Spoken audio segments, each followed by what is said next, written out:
The scream was a nail scraped against the smooth, polished silence of the financial district.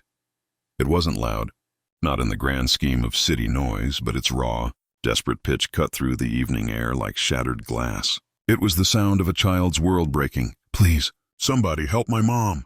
The voice belonged to a small girl, no more than 6, a splash of vibrant color against the monochrome gray of the asphalt. Her name was Luna, and her tiny feet, bare and dirty, slapped against the cold pavement as she ran. A once bright yellow sundress, now smudged with grime, fluttered around her like a tattered flag of surrender. Tears carved clean paths through the dust on her olive-skinned cheeks. Her panicked flight carried her across the wide, empty expanse of a private parking lot, away from the glistening obsidian tower that loomed behind her. The Ethelred Tower, a fortress of wealth and arrogance. She pushed through a wrought iron gate, her small body trembling with adrenaline and terror, and stumbled onto the main road. There, under the sterile glow of new-age streetlights, she saw them. A line of motorcycles was parked along the curb, massive machines of chrome and steel that looked like sleeping mechanical beasts, and standing beside them were their riders. Men clad in worn leather vests, their faces etched with the stories of hard roads and harder lives. To any other passerby, they were intimidating, a tableau of controlled danger, but to Luna, they were the only hope in a world that had just turned monstrous. She ran toward the largest of them, a mountain of a man with a shaved head and a beard trimmed close. Intricate tattoos of thorny vines and old-school nautical stars snaked up his thick forearms.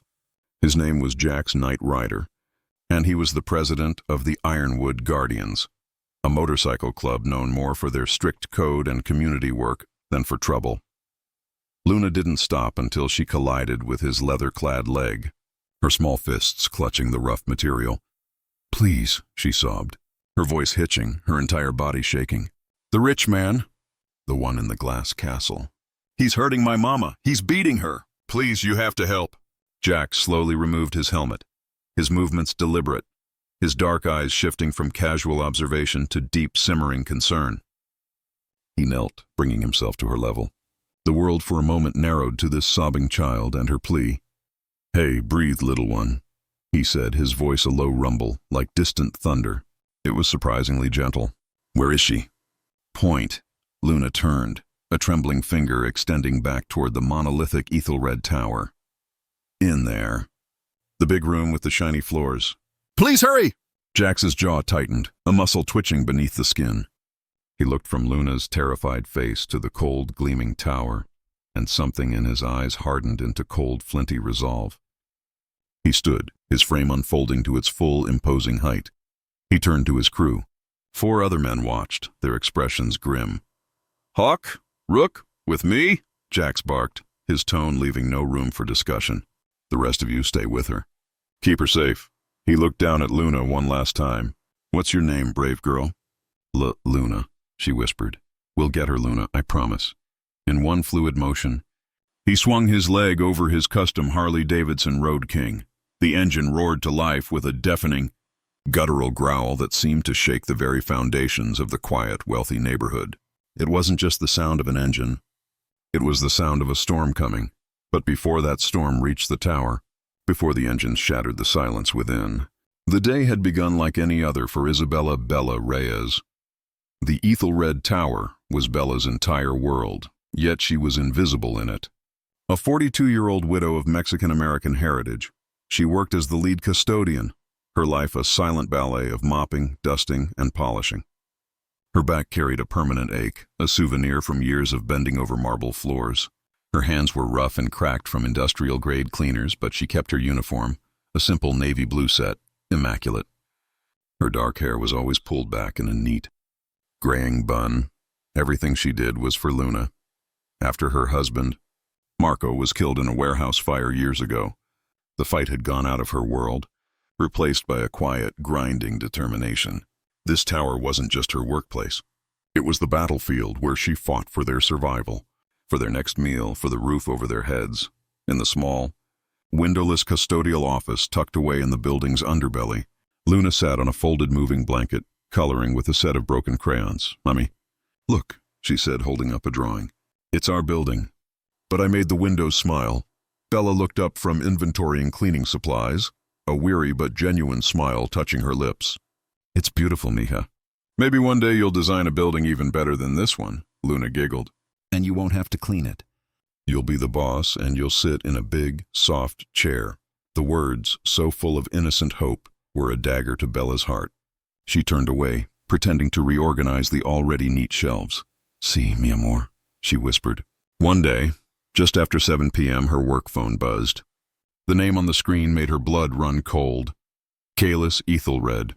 The billionaire owner's voice was clipped, devoid of warmth, a digital command. "Reyes, I'm hosting an impromptu gathering. The entire executive suite and the main gallery need to be spotless. I don't care what you've already done. Do it again." Flawlessly. Bella's throat was dry. "Mr. Ethelred, I've just finished the East Wing galleries and I said everything," he interrupted, the words sharp as a whip crack. The line went dead. Bella stood frozen, the silence of the closet pressing in on her. She had been on her feet for 10 hours straight, her body pleading for rest. She looked at her hands, raw and trembling. "Mommy?" Luna's small voice broke through her despair. "Can we go home soon?" "You're tired." Bella forced a smile, a fragile mask. "Soon, Chilito." The boss needs everything perfect, and so she pushed on. Room after room, the chemical smell of ammonia and lemon-scented polish clinging to her clothes. She scrubbed and wiped until her vision blurred at the edges. Luna, trying to be helpful, dragged a dust cloth twice her size along the baseboards. They were in the main gallery, a cavernous space of white marble and floor-to-ceiling windows. When the sound came, the low, powerful purr of high-performance automobiles, a leaden weight dropped into Bella's stomach. She wasn't finished. Kalis Ethelred stepped out of a silver Bentley, his tailored suit costing more than Bella's annual salary. He was followed by 3 other men, their laughter loud and effortless, echoing in the parking garage. They moved with the casual entitlement of those who owned the world. The moment Ethelred's eyes fell upon Bella, still clutching her mop, his pleasant facade dissolved into a mask of contempt. "What is the meaning of this?" he snapped, his voice echoing in the vast space. "I gave you a simple instruction, Reyes." "I'm sorry, sir," Bella stammered, wiping a trickle of sweat from her temple. "I was just finishing up in here. I've been working since noon." Before she could say another word, he stepped forward and slapped the mop from her hands. The wooden handle clattered violently across the marble floor. "I don't pay you for excuses," he roared. His associates fell silent, their amused smirks fading into unease. One of them shifted uncomfortably. Bella took a step back, her heart hammering against her ribs. "Please, sir, I'll have it done in 10 minutes. But Ethelred's pride had been wounded in front of his peers. His need to reassert dominance overshadowed all reason. "You think you can embarrass me? In my own building?" "I didn't mean to— Silence!" The shout echoed, sharp and cruel. Luna, who had been hiding behind a pillar, screamed, "Mommy!" and ran to her mother, clutching her leg. "Get that child away from me," Ethelred sneered, his gaze cold as he looked at Luna. "Leave my mom alone," Luna cried, her small voice cracking with fear. One of the men muttered, "Kalis, for Christ's sake, just let her go." But the billionaire was beyond listening. The humiliating sight of this woman and her child defying him, in his temple of power, fueled a rage that was both petty and absolute. Bella held up her hands in a placating gesture. "Please, she's just a little girl." Ethelred moved with startling speed, grabbing Bella's upper arm and shoving her backward. She cried out as she stumbled, her hip connecting sharply with the corner of a polished steel console. That was the moment Luna broke. A sound of pure animalistic fear tore from her throat. She turned and ran, her tiny footsteps a frantic pattering rhythm against the cold marble, out the grand entrance and into the deepening twilight. She didn't look back. Bella's cry of "Luna!" was swallowed by the cavernous hall, a whisper of despair against the billionaire's cold, satisfied glare. He had won this small, vicious battle, but outside, a little girl in a yellow dress was about to change the war. Her desperate cry summoning a different kind of power, one that didn't come from a bank account, but from a code of honor and the thunder of iron horses. The world inside the Ethelred Tower had shrunk to the space between Kalis Ethelred's fury and Bella Reyes's terror. The air, once perfumed with money and power, was now thick with the acrid smell of bleach and fear. "You see what you made me do?" Ethelred hissed, standing over Bella as she clutched her throbbing hip. your incompetence, your defiance. You forced my hand. His associates, 3 men in bespoke suits, looked on, their earlier amusement replaced by a stiff, uncomfortable silence. They were sharks, but this felt like a feeding frenzy in a goldfish bowl. One of them, a man with silvering hair, cleared his throat. "Kalis, perhaps that's enough." The child, Ethelred whirled on him. "This is my tower, Charles. I decide what is enough." His gaze swept back to Bella, who was slowly, painfully pushing herself to her feet. "You're not going anywhere until this place is pristine. And if you so much as think about leaving, I will ensure you never work in this city again. You and your brat will be sleeping in a gutter by week's end." Bella's vision swam, a combination of pain, exhaustion, and sheer unadulterated fear. But beneath the terror, a new emotion was sparking, a mother's ferocity. "My daughter. She's out there alone. She's 6 years old. A consequence of your failure," Ethelred said coolly, straightening his cufflinks. "Now, pick up your mop." The sound began as a low vibration, a dissonant hum that seeped through the triple-paned glass. It grew quickly, transforming from a rumble into a roaring, thunderous chorus that made the crystal droplets in the chandelier tremble. Ethelred frowned, his concentration broken. "What in God's name is that?" Before anyone could answer, the heavy, 20-foot-tall main doors of the gallery were thrown open, not with a gentle push, but with a force that sent them crashing against the interior walls. And there they stood, backlit by the parking lot lights. They were silhouettes of leather and muscle. Jack's Knight Rider led the way, his bulk filling the doorway. Hawk and Rook flanked him, their presence an unbreachable wall. Their boots, heavy and scuffed, made a sound like hammers on the polished marble as they stepped inside. The two worlds, the one of obscene wealth and the one of raw, grounded power, collided in the silent, gleaming gallery. Ethelred recovered first, his arrogance reasserting itself. "Who the hell are you? This is private property. Get out!" Jax's eyes, dark and assessing, didn't even glance at the billionaire.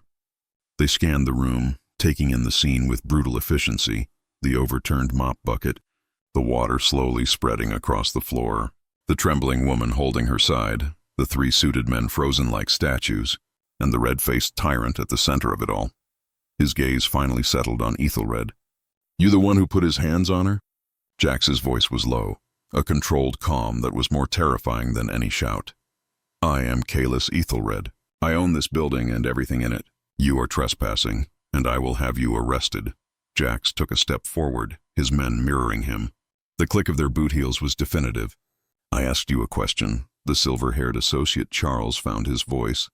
"Gentlemen, there's been a misunderstanding. We can handle this civilly." "It's a little late for civil," Jax said, his eyes never leaving Ethelred. "We heard a little girl crying. She said the rich man in the glass castle was beating her mama." He finally shifted his gaze to Bella. "You Luna's mother?" Bella could only nod, her hand pressed to her mouth, tears of relief and shock now streaming down her face. "She's safe," Jax said, his tone softening infinitesimally when he spoke to her. "She's with my crew." The words were a life raft. Bella's knees buckled, but she locked them, a strength she didn't know she possessed flooding her veins. "This is absurd," Ethelred blustered, his face mottling with rage and humiliation. "You listen to me, you leather-clad thug." Jax was in front of him in 2 long strides. He didn't touch him. He didn't have to. He simply stood there, a force of nature in a leather vest, and the space between them became a no-man's land Ethelred dared not cross. "No," Jax said, the word flat and final. "You listen. You don't get to scream at her. You don't get to hit her. You don't get to make her feel small because you've got a bigger bank account." He leaned in, just a fraction. "Not while I'm standing here." The billionaire took an involuntary step back, his heel slipping in the spilled water. He caught himself on the console, his dignity intact. The information washed over her. She hadn't been alone. The realization was both heartbreaking and empowering. "The cops mentioned a victim's advocate," Jax continued. "They can help with temporary housing. Maybe a job." "A job?" Bella laughed, a hollow, tired sound. "Doing what?" "The only thing I know how to do is clean. You know how to survive." Jax corrected her gently. "That's a different skill, and it's worth a hell of a lot more." Later that day, the motel parking lot once again filled with the rumble of motorcycles. Hawk, Rook, and the others arrived, not as a fearsome gang, but as a relief convoy. They carried bags of groceries, a new coloring book and crayons for Luna, and a simple, prepaid cell phone. So you can call people, or us if you need to. Hawk, a man with a kind face despite his fearsome size, said, handing Bella the phone. Luna, initially shy, soon emerged from behind her mother's legs, captivated by the gentle giants. Bear, the club's mechanic with a graying beard and arms covered in tattooed wrenches and gears, knelt and showed her how his bike's throttle worked, making a soft vroom-vroom sound that made her giggle. Bella watched, her heart feeling too big for her chest. These men, whom society had taught her to fear, had shown her more kindness and respect in a few hours than Kalis Ethelred had in years. The following morning, the promised help arrived. A woman from a local women's shelter, named Anya, met with Bella. She offered them a spot in a safe house and, hearing Bella's story, connected her with the director of a non-profit community center. "We've been looking for a facilities coordinator," the director said over the phone. "Someone to manage our cleaning staff, order supplies, keep the place running. It's not glamorous, but the pay is fair and the hours are steady. We'd be lucky to have someone with your experience." Bella held the phone, stunned. It was a step up. "A real position with responsibility. Say yes," Jax murmured from where he leaned against the wall, having silently entered the room. Bella took a deep breath. "Yes," she said into the phone. "Thank you, Yes." A week later, they moved into their new home. It wasn't a motel room and it wasn't a staff quarters. It was a small, bright apartment above a family-owned bakery on a tree-lined street called Oak Avenue. The moment Bella turned the key and stepped inside, the smell of baking bread wrapping around her like a warm blanket, she began to cry. It was theirs. A living room with a sun-faded couch donated by a neighbor, a kitchen with a chipped but serviceable table, and a bedroom for Luna with a window that looked out over a small park. Emily, the bakery owner's daughter, had left a welcome gift on the counter, a box of still-warm pastries, as Bella and Luna stood in the middle of their new living room, surrounded by a few cardboard boxes of donated belongings. The familiar rumble of engines pulled up outside. Bella looked out the window to see the entire Ironwood Guardians chapter, lined up on their bikes, idling in a show of silent support. Jax dismounted and walked up, carrying a housewarming present, a simple, sturdy deadbolt lock and a toolkit. "For your peace of mind," he said, holding it out. This time, Bella's tears were not of sorrow or fear, but of a joy so profound it felt like healing. She wasn't just surviving anymore. For the first time in a very long time, she was living. The story, as stories do in a connected world, began to leak out. It started as a whisper in the bakery, a snippet overheard by a reporter from the local weekly paper. The headline wasn't front-page news, but it was potent. "Custodian's Courage, Biker's Code, How a Little Girl's Cry Toppled a Titan." People read it. They shared it online. The narrative was irresistible, the powerless versus the powerful, and the most unlikely of champions. For Bella, the attention was unnerving. She was recognized at the grocery store, offered free coffee at the diner. People would stop her and say, "You're her, aren't you? You're so brave." She never felt brave. She felt like she had been pushed to a cliff's edge and had simply refused to fall. Her new job at the community center was a revelation. She was respected. Her opinion on supplies and schedules was valued. She found she had a knack for logistics and for managing people with kindness, a skill she'd never had the chance to use. She started a program, training other women in difficult situations for custodial work, teaching them not just how to clean, but how to run a team, to know their rights. Luna, meanwhile, was blossoming. The haunted look in her eyes had been replaced by a mischievous sparkle. She started first grade at the local school, and her favorite subject was art. Her drawings were no longer just of smiling buildings, but of roaring motorcycles and a big man with a bald head who looked like a superhero. The Guardians became a permanent, welcome fixture in their lives. Sunday mornings meant pancakes at the bakery with Mr. Jax and the crew. Bear taught Luna the names of all the tools in his kit. Hawk, who was surprisingly a voracious reader, would bring her books. One evening, as Jax walked with Bella and Luna in the park near their apartment, Bella finally asked the question that had been burning in her heart. "Why?" she asked softly, watching Luna run ahead to chase fireflies. "Why did you stop? Why did you help us? You didn't know us." Jax was quiet for a long time, his hands shoved in the pockets of his jeans. "My old man was a lot like Ethelred," he said finally, his voice gruff. "Not rich, but the same kind of cruel. Believed the world was his to command and everyone in it was his to use. My mom, she never had a Jax and his crew show up." He stopped walking, looking out at the city lights beginning to twinkle in the distance. "I ignore a cry like that. I'm no better than the men I despise. The club, it's not about causing trouble. It's about being a wall between the wolves and the sheep. That's the code." Bella slipped her hand into the crook of his arm. It was a simple gesture, but it spoke volumes. "Thank you," she whispered, "for being the wall." As autumn began to paint the leaves in shades of fire, the legal proceedings against Kalis Ethelred reached their conclusion. Facing overwhelming evidence and the testimony of several other former employees emboldened by Bella's stand, he accepted a plea deal.